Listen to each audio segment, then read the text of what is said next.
आज हम कक्षा 11 जीव विज्ञान अध्याय 1 जीव जगत में वर्गीकी सहायता साधन, हर्बेरियम, वनस्पति उद्यान, संग्रहालय, प्राणी उद्यान और वर्गीकरण की कुंजियों के बारे में अध्ययन करेंगे। तो आगे है वर्गीकी सहायता साधन, एड्स फॉर टेक्सोनॉमिक स्टडी, अर्थात जंतुओं और पौधों के वर्गीकरण में जो साधन सहायक होते हैं वे सब वर्गीकी सहायता साधन की श्रेणी में आते हैं। इसकी परिभाषा ऐसे है: वर्गीकी सहायता साधन वे आधुनिक उपकरण, प्रयोगशाला, तकनीक, संग्रहालय, हर्बेरियम, प्राणी उद्यान हैं जो जीवधारियों के वर्गीकरण में सहायता प्रदान करते हैं। आगे है हर्बेरियम। तो सभी बच्चे हर्बेरियम के बारे में सुना होगा। हर्बेरियम उसका नाम है वनस्पति संग्रहालय। तो हर्बेरियम क्या चीज़ होता है समझ लीजिए कि हम क्या करते हैं, खेत से या बाग से पौधे तथा उनके भागों को ले करके पहले हम उसे क्या करते हैं, सुखाते हैं, अखबार में या कापी में रख देते हैं साफ करके। जब वो सूख जाता है तो 2-3 दिन बाद फिर उसे बदल देते हैं। ऐसे 3-4 बार करने पर क्या होता है, वो पौधा या पौधे का भाग सूख जाता है और फिर उसे हम हर्बेरियम की शीट पर चिपकाते हैं। तो आइए देखते हैं इसके बारे में। हर्बेरियम क्या चीज़ है? विभिन्न पौधों एवं उनके भागों को विशेष विधियों द्वारा संरक्षित करके क्रमबद्ध रूप से संग्रह करने की विधि को हर्बेरियम कहते हैं। और हर्बेरियम वो पन्ना होता है, शीट, जिस पर हम पौधे उसके भागों को चिपकाते हैं। तो हर्बेरियम इसमें क्या करते हैं, इसमें पौधों के नमूनों को कागज़ की शीट पर सुखाकर दबाकर परिरक्षित प्रिजर्व किया जाता है। तो इस हर्बेरियम को निर्माण कैसे किया जाता है इसके बारे में आइए अध्ययन करते हैं। तो method of herbarium preparation, herbarium निर्माण की विधि। तो पहले क्या है, पादप प्रतिरूपों का संग्रहण, कलेक्शन ऑफ प्लांट स्पेसिमन। तो सबसे पहले हम क्या करते हैं, खेत से या बाग से पौधे को एकत्रित करते हैं। ध्यान देना चाहिए कि पौधे का समूचा भाग हो, छोटा पौधा है तो उसमें जड़ भी हो, तना, पत्तियां, पुष्प और फल भी हो। तो कोशिश ये करना चाहिए इसमें क्या हो, पौधे के पूरे भाग हों। बड़े पौधे हैं तो पौधे के छोटे भाग को भी हम इकट्ठा कर सकते हैं। तो पहला है पादप प्रतिरूपों का संग्रहण। फिर क्या करना चाहिए, दूसरा स्पेसिमन, जो आपने इकट्ठा किया है प्रतिरूप या नमूने को प्रेस करना या दबाना। उसको क्या करना चाहिए, प्रेस मशीन आती है उसमें या कापी में या रफ में दबा देना चाहिए। फिर क्या करना चाहिए, नमूनों को सुखाना। तो हम क्या करते हैं, प्रायः कॉलेजों में जो पौधा है या उसके जो भाग हैं उसको हम रफ कापी में रख के सुखाते हैं। उसको रफ कापी में फैला करके साफ करके रख देना चाहिए। फिर 2 दिन 3 दिन बाद उसे बदलते रहना चाहिए, क्योंकि ऐसा नहीं करेंगे तो पौधा क्या करेगा, उसी में सड़ जाएगा। तो 2 दिन के लिए रखिए, फिर 2 दिन बाद क्या करिए, उसको बदल दीजिए, दूसरे रफ में रखिए, फिर 2-3 दिन बाद दूसरे रफ में रखिए। ऐसा 3-4 बार करने से लगभग 10 दिन में पौधा क्या होता है, वो सूख जाता है। क्योंकि पौधे में नमी रहने पर पौधा सड़ सकता है, उसमें फफूंदी लग सकती है। अगला पॉइंट है स्पेसिमन को हर्बेरियम शीट पर चिपकाना माने माउंट करना।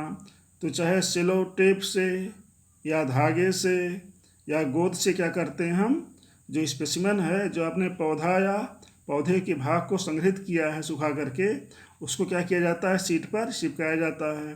तो हर्बेरियम शीट बच्चों मिलता है किताब की दुकान पे, उस पर क्या करते हैं, हम हर्बेरियम शीट को चिपकाते हैं। ये प्रायः 12th क्लास में हर्बेरियम बनवाया जाता है। अब क्या करते हैं, हम हर्बेरियम शीट पर नमूनों का लेबलिंग करते हैं। तो हर्बेरियम सीट पर लेबल इस प्रकार बनाते हैं जैसे यहाँ पे दिया गया है, अभी विस्तार में बताएंगे। इसे सीट के दाएं भाग में नीचे वाले कोने पर चिपकाना चाहिए। मान लीजिए हर्बेरियम का सीट ए है, तो यहाँ पर हम इसको ऐसे यहाँ पे चिपका सकते हैं, ऐसे ही। तो लेबल को कैसे बनाएंगे, ऐसे देखिए, ऐसे एक छोटा सा कागज़ का टुकड़ा ले लेंगे, उसमें ऊपर लिखेंगे क्रम संख्या, सीरियल नंबर। मान लीजिए पहला पौधा है तो 1, दूसरा पौधा 2, तीसरा पौधा है 3, चौथा है तो 4। दूसरा है संग्रह स्थल का नाम, प्लेस ऑफ कलेक्शन। तो प्लेस ऑफ कलेक्शन चाहे खेत होगा, फील्ड या गार्डन, बगीचा होगा। नेक्स्ट है स्थानीय नाम, पौधे का स्थानीय नाम क्या है। तो मान लीजिए सरसों है तो लिखेंगे सरसों, गेंदा है लिखेंगे गेंदा, सूरजमुखी लिखेंगे सूरजमुखी, जो भी नाम होगा, लहसुन, प्याज, गेहूँ, जो भी होगा स्थानीय नाम। फिर हम क्या करेंगे, नेक्स्ट पॉइंट है वानस्पतिक नाम, बॉटनिकल नेम। तो यहाँ पर हम उस पौधे का वैज्ञानिक नाम लिखेंगे। सरसों रहेगा तो क्या लिखेंगे, ब्रिस्का कैम्पेस्ट्रिस। गेहूँ रहेगा तो क्या लिखेंगे, ट्रिटिकम एस्टिवम। तो ऐसे ही मटर क्या रहेगा, मटर रहेगा तो क्या लिखेंगे, पाइसम सटाइवम। तो ऐसे ही यहाँ पे कुल, पांचवा क्या है, कुल फैमिली। अब वो पौधा जिस कुल में आता है, जैसे सरसों है तो क्रूसीफेरी में आता है तो क्रूसीफेरी लिखेंगे यहाँ पे। गेहूँ ग्रेमनी में आता है, ग्रेमनी कुल में, तो यहाँ ग्रेमनी लिखेंगे। जो भी कुल होगा उसका नाम यहाँ पे लिखेंगे। फिर है संग्रहकर्ता का नाम, नेम ऑफ कलेक्टर, इसमें बच्चे अपना नाम लिखेंगे। नेक्स्ट है स्वभाव।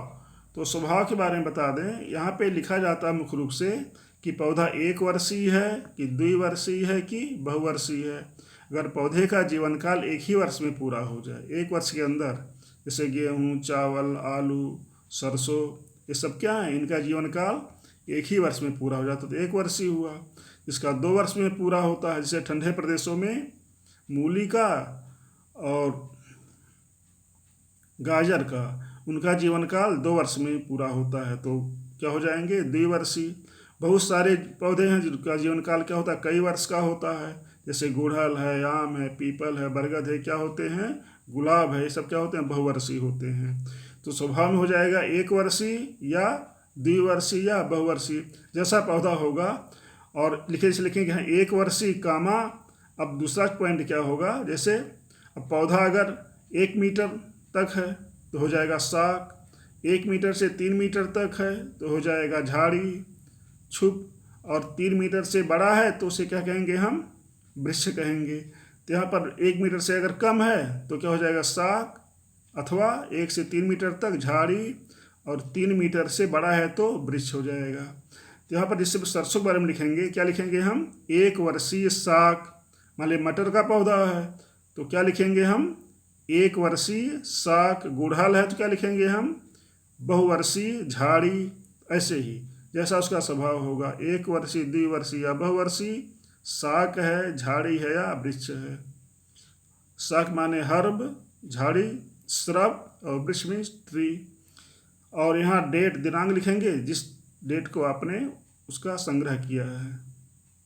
और नेक्स्ट है कि हम क्या करते हैं, हर्बेरियम सीट को संकलित करते हैं और उसकी सुरक्षा करते हैं जिससे कि वो नष्ट ना होने पाए।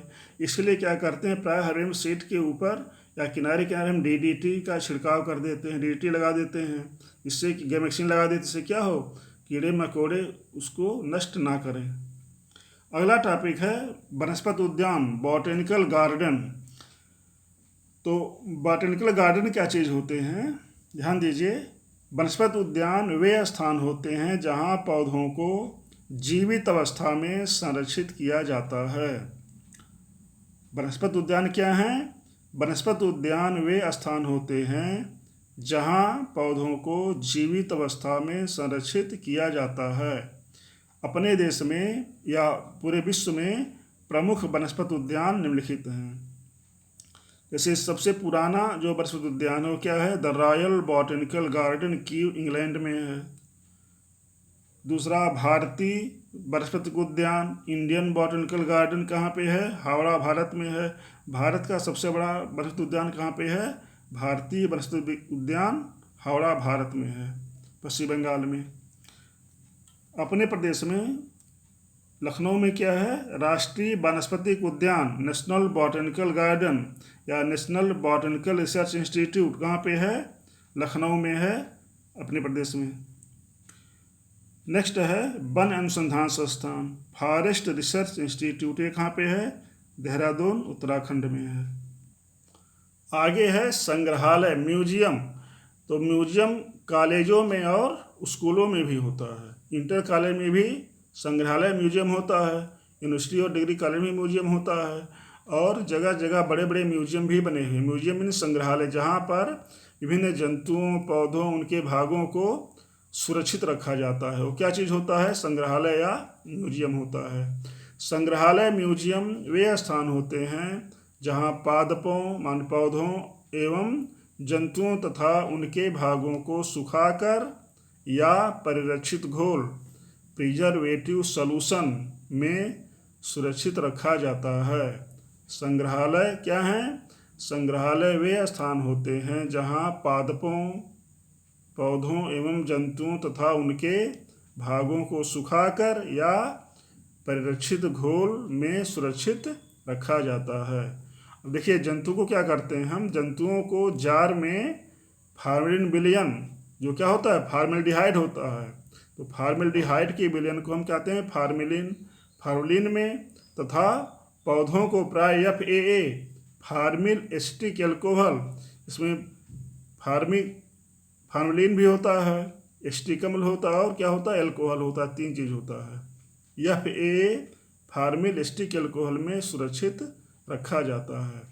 तो संग्रहालय में हम क्या करते हैं, जंतुओं और पौधों को सुरक्षित रखते हैं। ऐसे ही संग्रहालय होते हैं, जैसे सरकार के संग्रहालय हैं, वहाँ पे पत्थरों को, हथियारों को, जो प्राचीन काल के थे, स्वतंत्रता संग्राम में जो हथियार या पत्थर याद थे उस ज़माने के, उसको भी संग्रहालय में रखा जाता है। लेकिन वो दूसरे संग्रहालय होते हैं, ऐतिहासिक संग्रहालय होते हैं। और ये क्या है, पादप संग्रहालय और जंतु संग्रहालय होते हैं, जहाँ पर पौधों और जंतुओं को सुरक्षित रखा जाता है। आगे है प्राणि उपवन या चिड़ियाघर, इसे हम प्राणि उद्यान कहते हैं। तो बच्चे प्राणि उद्यान या चिड़ियाघर में देखे होंगे कि बहुत सारे जंगली जानवरों को रखा जाता है। तो प्राणि उपवन या चिड़ियाघर इसे कहते हैं जूलॉजिकल पार्क और जू, इसे हम प्राणि उद्यान भी कहते हैं। तो क्या चीज़ होता है, प्राणि उपवन या चिड़ियाघर वे स्थान होते हैं जहाँ जंगली जानवरों को प्राकृतिक आवासों वाली परिस्थितियों में रखा जाता है। प्राणि उपवन मनोरंजन तथा ज्ञान का साधन है। प्राणि उपवन क्या है, यहाँ मनोरंजन भी होता है और जानकारी भी प्राप्त होती है, जहाँ बच्चे और दूसरे लोग जैसे वृद्ध, पुरुष, स्त्रियाँ लोग क्या करते हैं, मनोरंजन के साथ ही साथ जानवरों व पक्षियों, सर्पों के स्वभाव, व्यवहार, आहार प्रकृति, अर्थात उनका स्वभाव कैसा है, उनका व्यवहार कैसा है, उनका भोजन किस प्रकार का होता है, उनका आवास किस तरह से होता है, इसका ज्ञान प्राप्त करते हैं। अपने देश में कुछ प्रमुख चिड़ियाघर या प्राणि उद्यान निम्नलिखित हैं। जैसे पहला क्या है, राष्ट्रीय प्राणि उद्यान, नई दिल्ली में है। नेहरू प्राणि उद्यान कहाँ पे है, हैदराबाद में है। अपने प्रदेश में लखनऊ में चिड़ियाघर या लखनऊ में प्राणि उद्यान है। जू लखनऊ में है। कानपुर में एक जू है, चिड़ियाघर कानपुर में है। और इंदिरा गांधी प्राणि उद्यान विशाखापट्टनम आंध्र प्रदेश में है। तो अपने देश के प्रमुख प्राणि उद्यान या चिड़ियाघर हैं। बच्चों को समय मिलने पर यहाँ पे जा कर के जंगली जंतुओं, उनके आवासों के बारे में, पक्षियों के बारे में, सर्पों के बारे में अध्ययन करना चाहिए। अगला हेडिंग है वर्गीकरण की कुंजियाँ अथवा चाबी, की फॉर टेक्सोनॉमी। तो वर्गीकरण कैसे करते हैं, वर्गीकरण में इन कुंजियों की बड़ी आवश्यकता होती है। ये बड़े उचित साधन हैं, माध्यम हैं, सहायक होते हैं किसमें, वर्गीकरण में। वर्गीकरण की कुंजियाँ वर्गीकरण की वे साधन सामग्री हैं जिनका प्रयोग समानताओं तथा असमानताओं पर आधारित होकर पौधों तथा प्राणियों की पहचान में किया जाता है। तो एक प्रकार के जीवधारियों में समानता होती है और वे जीवधारी क्या होते हैं? दूसरे प्रकार की जीवधारियों से भिन्न या असमान होते हैं। यह कुंजी विपर्यासी, विपर्यासी मीन्स विपरीत, अपोजिट लक्षणों मीन्स करेक्टर पर आधारित होती है। सभी जीवधारियों के जो एक प्रकार के होते हैं उनमें समान लक्षण पाए जाते हैं, लेकिन वे जीवधारी दूसरे जीवधारियों से क्या होते हैं? असमान अथवा भिन्न होते हैं। तो कुंजी में प्रत्येक कथन मार्गदर्शन का कार्य करता है और जीवधारी की पहचान के लिए प्रत्येक वर्ग की संवर्ग जैसे कुल, वंश और जात की अलग अलग कुंजी की आवश्यकता होती है। जैसे देखिए, कुंजी से क्या होता है? ताला खुल जाता है। ऐसे कुंजी क्या करती हैं? अज्ञात जंतुओं और पौधों को पहचानने में सहायता करती है। जैसे यहाँ पे देखिए, कोई अज्ञात जीव मान लीजिए है, तो क्या देखिए, मान लीजिए कि पहला क्या जंतु के वाहकर्ण व सिर पर बाल हैं? अगर बाल हैं तो नंबर 2 पर जाइए, और नहीं है तो नंबर 3 पर जाइए। 2 पर गए तो क्या लिखा है? क्या यह उड़ती है? अगर उड़ता है तो क्या होगा? चमगादड़ होगा, क्योंकि उड़ने के लिए पक्षियाँ भी उड़ती हैं। लेकिन यहाँ शर्त क्या है कि जंतु के वाहकर्ण और सिर पर बाल होने चाहिए। तो चमगादड़ के सिर पर बाल भी हैं और वाहकर्ण होता है, और यह उड़ती भी है, अर्थात चमगादड़ क्या है? स्तनधारी प्राणी है। अगर नहीं उड़ती है मान लिए तो बिल्ली है। ऐसे ही क्या है? उड़ती है। तीसरा, नहीं तो अगर उस जंतु के वाहकर्ण और सिर पर बाल नहीं है तो नंबर 3 पर जाना है। तो 3 क्या है? क्या है? उड़ती है। यदि हाँ तो पक्षी है, पक्षियाँ उड़ती हैं, परंतु पक्षियों में वाहकर्ण और सिर पर बाल नहीं पाए जाते। तो अगर यह उड़ती है तो पक्षी है, नहीं तो नहीं उड़ती है तो मेढक हो सकता है, क्योंकि मेढक में भी वाहकर्ण और सिर पर बाल नहीं पाए जाते। मेढक उड़ता भी नहीं है तो क्या हो सकता है? मेढक हो सकता है। एक उदाहरण के लिए था। अर्थात इसके द्वारा यह पहचाना जाता है कि वास्तव में उस जीवधारी में कौन से मेन लक्षण हैं जो उसे दूसरे जीवधारियों से अलग करते हैं। अर्थात जो लक्षण चमगादड़ में वो बिल्ली में नहीं है, जो लक्षण पक्षी में हो मेढक में नहीं है। ये है कुंजी, जिसके द्वारा क्या करते हैं? पता करते हैं कि वो जीवधारी किस संघ का, किस वर्ग का, किस कुल का, किस गण का, किस वंश या जात का है। अब हम क्या करते हैं कि इसका विस्तृत वर्णन लिखने के लिए नियम पुस्तिका होती है। इसके बारे में नियम सिद्धांत लिखे जाते हैं कि किस प्रकार से जंतु या पौधों का वर्गीकरण करना है। मोनोग्राफ क्या होता है? मोनोग्राफ क्या होता है कि इसमें जीवधारी को पहचानने के लिए तौर तरीके होते हैं। या मोनोग्राफ में किसी एक टैक्सान वर्ग की पूरी जानकारी होती है। सूची पत्र, कैटलॉग, इसमें जंतु या पौधों की सूची होती है। मोनोग्राफ में किसी एक टैक्सान वर्गक जैसे शैवाल, कवक, पुष्प, फल आदि की पूरी जानकारी होती है। मोनोग्राफ में किसी एक टैक्सान वर्गक की पूरी जानकारी होती है, जैसे शैवाल, कवक, पुष्प, फल आदि की पूरी जानकारी। कुंजियों का प्रयोग किस काम में करते हैं? कुंजियाँ अज्ञात जीवधारियों के पहचान में अधिक उपयोगी होती हैं। तो कुंजी किस काम में आती है ज़्यादातर? ये कुंजियाँ अज्ञात जीवधारी माने चाहे जंतु हो चाहे पौधों के पहचान में अधिक उपयोगी होती हैं। आगे है अध्याय 2, जीव जगत का वर्गीकरण। तो नेक्स्ट वीडियो में